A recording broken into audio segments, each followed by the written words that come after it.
वाचन व्रत 30/3च्या सर्व सदस्यांना वसुंधरा पर्वतेचा नमस्कार. सुप्रसिद्ध लेखिका डॉक्टर उज्ज्वला दळवी यांच्या सोन्याच्या धुराचे ठसके या पुस्तकातलं पहिलं प्रकरण मी वाचणार आहे. सौदी अरेबियात खद्रा या वाळवंटी गावात असलेल्या अद्ययावत हॉस्पिटलमध्ये नोकरी करण्यासाठी दळवी दाम्पत्य पोचतं आणि तब्बल 25 वर्ष तिथे राहून वैद्यकीय सेवा देतं.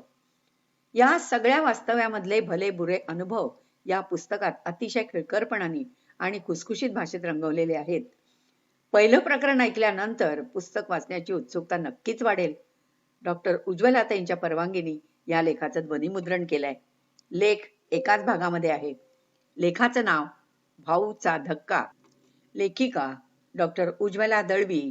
अभिवाचक वसुंधरा पर्वते. 5 जून 1985. आम्ही सर्व संघ परित्याग करून निघालो होतो. स्वर्ग किंवा मोक्ष काय तो 2 मिनिटं उरला होता.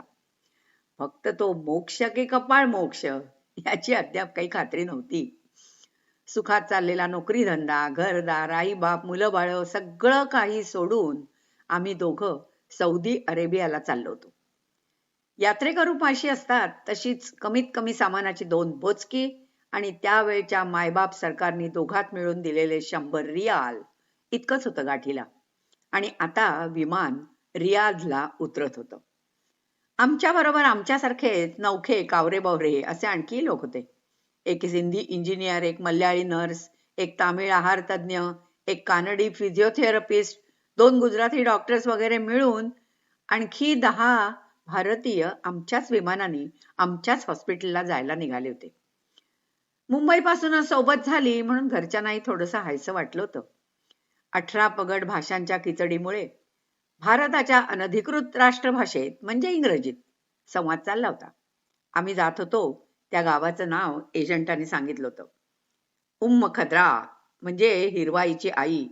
हिरवगार ओयासिस आहे ते. भाग्यवान आहात तुम्ही. असं करून त्यांनी आमच्या वाळूमय स्वप्नात हिरवा रंग भरला होता. पण घरी असलेल्या जगाच्या नकाशात खद्रा हे नाव काही आम्हाला सापडेना. मग एक जंगी नकाशाचा बाप विकत घेतला आणि त्याच्यात या आईच्या नावाचा एक थेंब सापडला. आमच्या समाधानाचं मडकं भरायला तेवढा पुरेसा झाला. तर रियादला हॉस्पिटलचा कुणीतरी माणूस तुम्हाला घ्यायला येईल असं आम्हाला एजंटांनी सांगितलं होतं. घ्यायला येणाऱ्या माणसाकडे द्यायला एजंटांनी आम्हाला प्रत्येकी एक मोठा लकोटा दिला होता. त्यात आमची सगळी महत्वाची कागदपत्र, ओरिजिनल सर्टिफिकेट्स, त्यांची अरबी भाषांतर सगळं काही होतं. रियादला विमानातून उतरल्यानंतर आम्ही सगळे घोळका करून त्या कुणा एका घ्यायला येणाऱ्याची वाट बघत उभे होतो. आमच्या बॅगा तशा हलक्याच होत्या, पण बाकीचे बोटं मोजत, हातवारे करीत, हमालांशी घासाघीस करीत, खाणाखुणाने दरखोरी करीत होते. हमालांनी पैसे मागताना 10 ही बोटं फैलावली. ती बोटं हलालांसाठी म्हणजे लहान किमतीचं सौदी नाणं नसून रियालांसाठी आहेत हे जेव्हा समजलं तेव्हा खरी हलाखीची जाणीव झाली. असू दे ना, आता पोचल्यावर मिळतीलच की आपल्याला पैसे, तसं कॉन्ट्रॅक्टच आहे आपलं. सारवासारव चालूच राहिली. इतक्यात एक अरबी पोशाखातला हमाल आला. आमच्या दोघांच्या लहानखुऱ्या बॅगा उचलल्या त्यांनी आणि कस्टम्स कडे झपाझपा चालायला लागला आणि म्हणाला, याल्ला. यापूर्वी हा शब्द फक्त मन्नाडेच्या गाण्यातच ऐकला होता. त्याचा इथे संदर्भच लागेना. बाकीच्या लोकांशी हमालांची घासाघीस चालूच होती, पण त्यांनी पटकन बोली लावली आणि निघाले. कस्टम्सवाल्यांनी सगळ्यांच्या बॅगांची कसून झडती घेतली. आमच्या दोघांच्या सामानामध्ये आक्षेपार्ह असं काहीच नव्हतं. फक्त एकच गणपतीची की चेन चुकून आली होती. आमच्या डोळ्यासमोर तिचं कचऱ्याच्या टोपलीत विसर्जन झालं. बाकीच्यांच्या सामानात देवांचे फोटो, मूर्ती होत्या, त्यांनाही कचऱ्यामध्ये समाधी मिळाली. कुणाकडे मासिकं, पुस्तकं होती. कस्टम्सवाल्यांनी काय केलं, त्या पुस्तकातले बायकांचे फोटो धुंडून त्यांच्या उघड्या भागांवर काळ्या शाईचा बुरखा चढवला. खरं सांगायचं तर त्यामुळे ते भाग आणखीनच उठावदार झाले. त्या अरबी हमालाने पुन्हा आमच्या बॅगांचा कब्जा घेतला. मग आणखी एक अरबी माणूस आला. त्यांनी हॉस्पिटलचं अरबी ओळखपत्र काढून दाखवलं. आम्हाला फक्त त्याच्यावरचा सौदी स्वास्थ्य मंत्र्यांचा शिक्का कळला. आमच्या हातातले ते महत्वाचे लखोटे त्यांनी काढून घेतले आणि आमचं कागदोपत्री वस्त्रहरण करायचा त्याचा हक्क त्यांनी तत्काळ गाजवला आणि म्हणाला, याल्ला, आणि तो त्या अरबी हमालाच्या मागून निघाला. म्हणजे याल्ला म्हणणारा काहीतरी घेऊन जात असावा. मग ते दिल असो, सामान असो की लखोटे असो, हे तर्क करीत कुजबुजले. ते दोघे आम्हाला एका मोठ्या सबर्बन गाडीकडे घेऊन गेले. आमचे पासपोर्ट अजून आमच्या हातात होते. त्या हॉस्पिटलवाल्यांनी आता तेही काढून घेतले. याची खरं सांगायचं तर आम्हाला आधीपासून कल्पना दिलेली होती, पण तरीही असं आमचं कागदोपत्री अस्तित्व, आमची ऑफिशियल ओळख, आमचं मीपणच हिरावल्यानंतर काळजाचा ठोका चुकलाच. मनात पालही चुकचुकली क्षणभर. विरक्ती काही सोपी नाही. याल्ला याल्ला सब ले गया, आमच्यातल्या गडानीला कंठ फुटला. कुणीतरी त्याला गप्प केलं. त्या सबर्बन मध्ये 12 सीट्स होत्या. आम्ही 12 जण होतो, पण शिवाय हा एवढा थोरला सामानाचा पसारा. तो कसा बसा मागच्या जागेमध्ये कोंबल्यानंतर बसायला फक्त 8च जागा उरल्या. तेवढ्यात आम्ही शिकस्त करून कुस्करून घोळून बसलो. बाकीच्यांचे हमाल पैसे मागायला आले. आमचा तर कुठेच दिसेना. बाकीच्या हमालांना विचारलं तर काहीतरी अस्पष्ट बेफिकीर असं अरबी उत्तर आलं. मधल्या काळात आम्हा चुकल्या कोकरांचा तो मेंढपाळ कुठेतरी जाऊन आला. परत आला तेव्हा त्याच्या हातात आमचे लखोटे, पासपोर्ट काही नव्हतं. कुठे टाकले सगळे यांनी? त्याला विचारलं, अर्थातच इंग्रजीत. त्यांनी उत्तरादाखल मख्ख चेहऱ्याने आमच्यातून आर पार बघितलं आणि पुन्हा एकदा म्हणाला, याल्ला, आणि गाडी सुरू झाली. जीव धास्तावला. पण करणार काय? तरीही न राहून आम्ही परत त्या हमालाची चौकशी केली. मिटल्या तोंडाने त्याने फक्त मानेला हिसडा दिला आणि गाडी सुरूच ठेवली.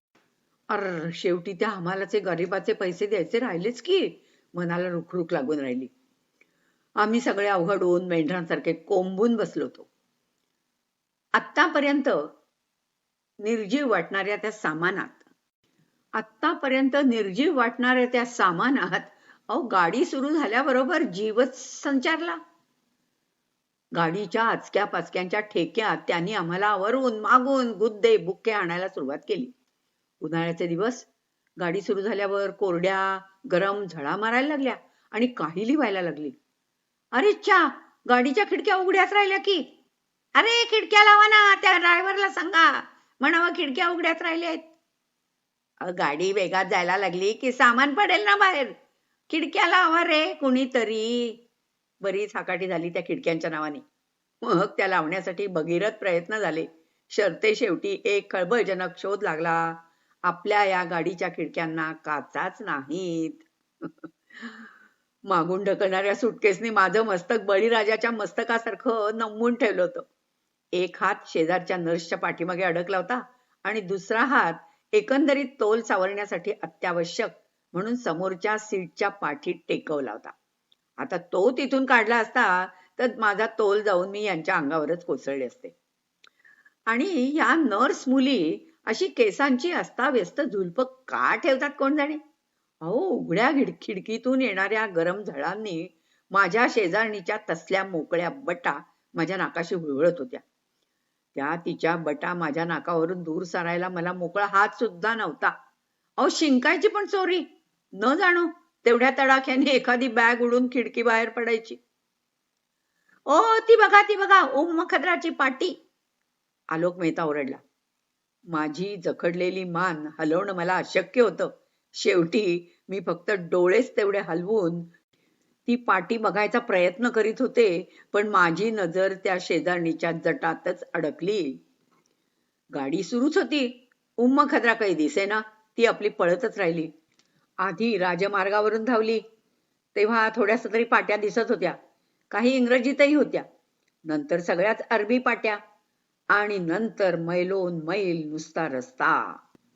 हा सगळा प्रवास रात्रीचा चालला होता. त्यामुळे कुठे आहोत, कुठे चाललोय याचा काही पत्ता नव्हता. 18 पगड प्रांतातून आलेले आम्ही 12 जण केवळ राष्ट्रीय एकजुटीच्या मुठीमध्ये जीव धरून बसलो होतो. आता हळूहळू एकेकाला वाचा फुटली.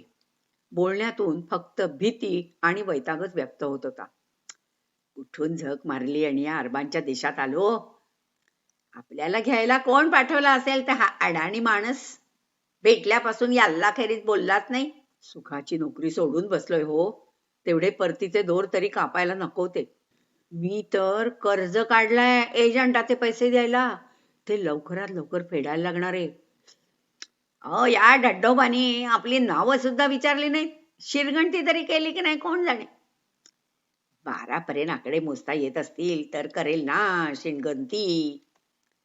सगळ्या मनुष्य जातीला 20 पर्यंत गणती येते. आमच्या हुशार फिजिओथेरपिस्टने सामान्य ज्ञानाचा धडा दिला.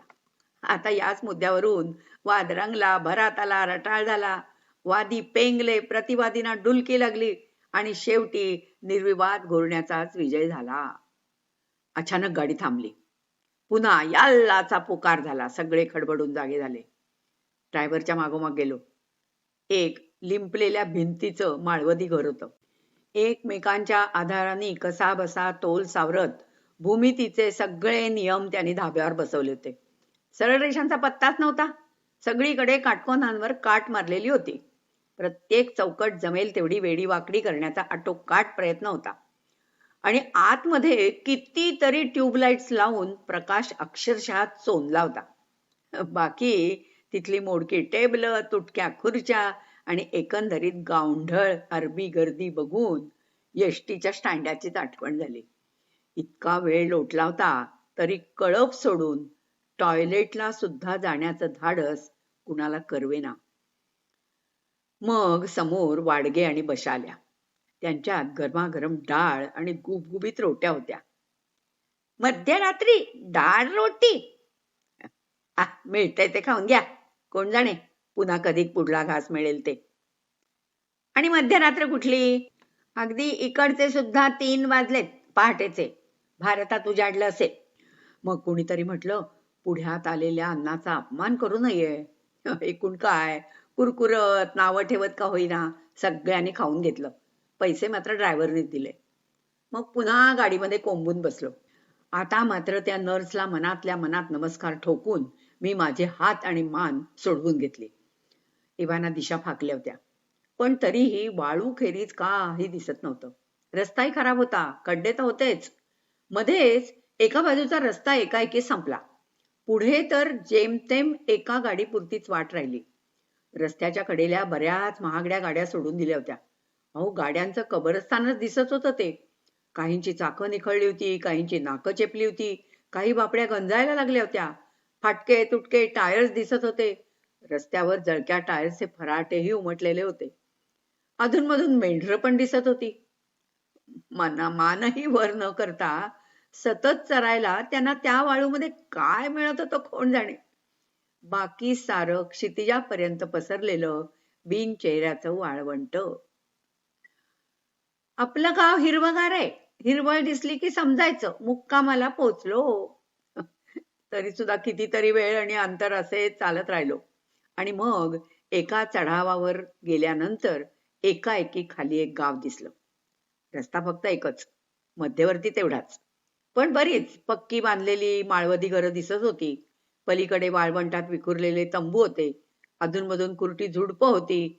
खजुराच्या झाडांचे तुरळक पुंजके होते. एखाद दुसऱ्या घरावर एखादा वेलही चढवला होता. आणि मग एक अद्यावत बांधणीचं हॉस्पिटल दिसलं. त्याच्या आवारात गाडी थांबवून आमचा ड्रायव्हर दिसेनासा झाला. पण हे आपलं हॉस्पिटल कसं असेल?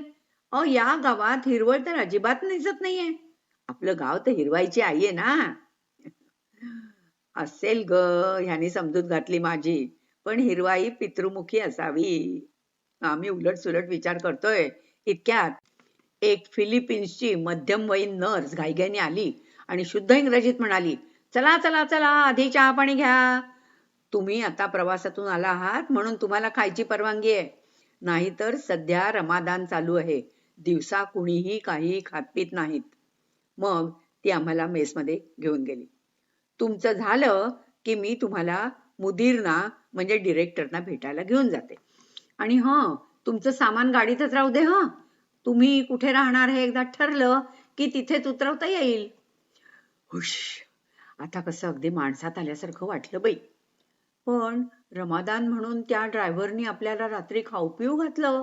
बिचारा, किती पदरमोड केली असेल ना त्यांनी. माणुसकी आहे त्याला. जमलं तर त्याचे पैसे परत करूया हं. आणि त्या हमाला ते द्यायचेच राहिले.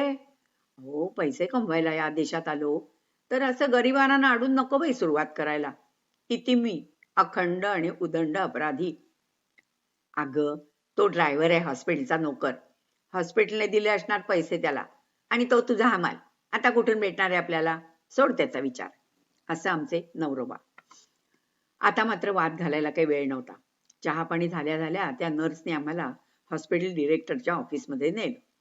ऑफिस बाहेरची वेटिंग रूम झकास होती.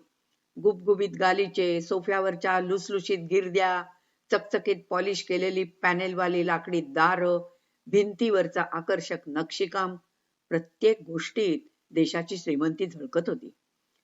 रात्रभर प्रवास केल्यानंतर भरल्या पोटी त्या मऊ सोफ्यात खरं तर आम्ही पेंगुळच असतो. पण आता नव्या देशाची, नव्या संस्कृतीची एक अनामिक भीती मनात दाटली होती. समोरच्या त्या लांब रुंद बंद दारामागे दबा धरून बसलेलं अकराळ विक्राळ संकट आमच्यावर एकाएकी झडप घालणार असावं, अशी काहीशी भावना छातीत दडपून टाकत होती. आणि त्यातून अरबी शिष्टाचार गोकायची केविलवाणी धडपडही चालली होती. सलाम आलेकुम आधी म्हणायचं की वालेकुम सलाम. आणि ते अस्सलाम म्हणजे काय हो? मला सांग, तो मुदीर काय तुझी अरबीची परीक्षा घेणार आहे का? तू इथे पेशंट तपासायला आलीस की अरबीचे पेपर? उगाच नसत्या काळजा.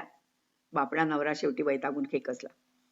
इतक्यात थंड घंटा वाजली. ती मगाची नर्स समोरच्या लंब्या चवड्या दारातून अवतरली. डिरेक्टर तुमची वाट पाहतायत असं म्हणाली आणि निघून गेली. तिथल्या श्रीमंती थाटाने भारावलेले आम्ही दबत थपकत घोळक्यानेच दाराकडे गेलो. शेवटी कोणीतरी धीर करून त्याच्यावर टकटक केलं. आतून अस्खलित इंग्रजीत शब्द आले. All of you may come in now. Welcome to um खद्रा.